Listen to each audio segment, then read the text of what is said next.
नमस्कार मित्रों, आज हम लोग मॉडर्न इंडियन हिस्ट्री के कुछ इंपॉर्टेंट फैक्ट्स के बारे में देखते हैं। भारत का प्रथम आधुनिक पुरुष किसे माना जाता है? राजा राममोहन रॉय को माना जाता है।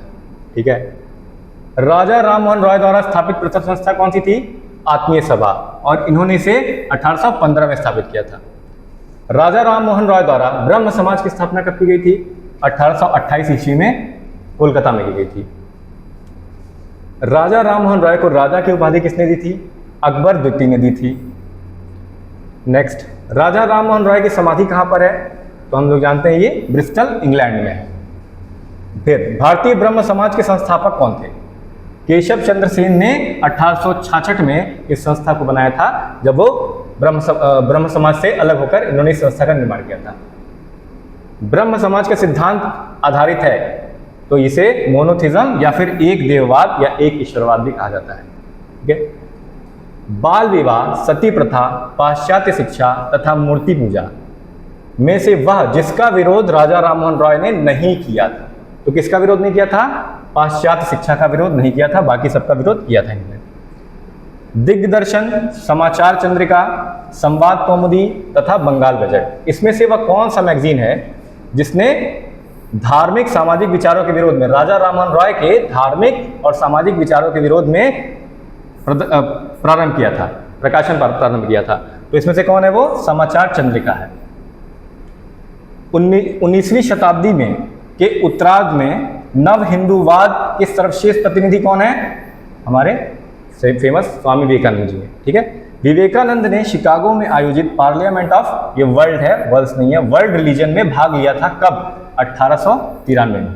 ठीक है, वह प्रख्यात समाज सुधारक जिन्होंने ज्ञान योग, कर्म योग तथा राजयोग नामक पुस्तकें प्रकाशित की थी, लिखी थी, कौन है? स्वामी विवेकानंद जी हैं। ठीक है, इन्होंने ही ये किताब लिखी थी, ज्ञान योग, कर्म योग तथा राजयोग। ठीक है, व्यावहारिक वेदांत के प्रतिपादक कौन है? हमारे स्वामी विवेकानंद जी हैं।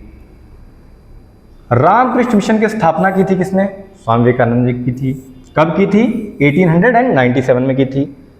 शारदा मणि कौन थी? ये कौन थी? ये रामकृष्ण परमहंस की पत्नी थी। रामकृष्ण परमहंस जो स्वामी विवेकानंद के गुरु थे।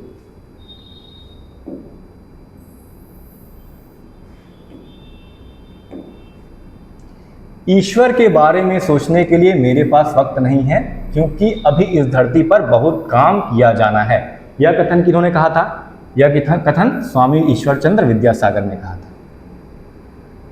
दयानंद सरस्वती द्वारा स्थापित कौन सी संस्था थी? कौन सा समाज? इसको बोलते हैं आर्य समाज, नाम था इसका। ठीक है, और इसकी स्थापना किस वर्ष में की गई थी? 1875 में की गई थी। वेदों के पुनरुत्थान का श्रेय किसे जाता है? स्वामी दयानंद सरस्वती को जाता है। इन्होंने एक फेमस कोटेशन है इनका, वेदों की ओर चलो, बैक टू द वेदास, किसका है ये? दयानंद सरस्वती का है। ठीक है, भारत का मार्टिन लूथर किंग भी इन्हीं कहा जाता है, दयानंद सरस्वती, स्वामी दयानंद सरस्वती। सत्यार्थ प्रकाश नामक मैगजीन की प्रकाशन किसने किया था? स्वामी दयानंद सरस्वती ने किया था। कब किया था? 1875 में इसका फर्स्ट वर्ड आया था। ठीक है, सत्यार्थ प्रकाश पवित्र पुस्तक है किसकी? तो ये आर्य समाज की है, क्योंकि इन्होंने, स्वामी दयानंद सरस्वती ने आर्य समाज की स्थापना की थी, इसीलिए। Thank you.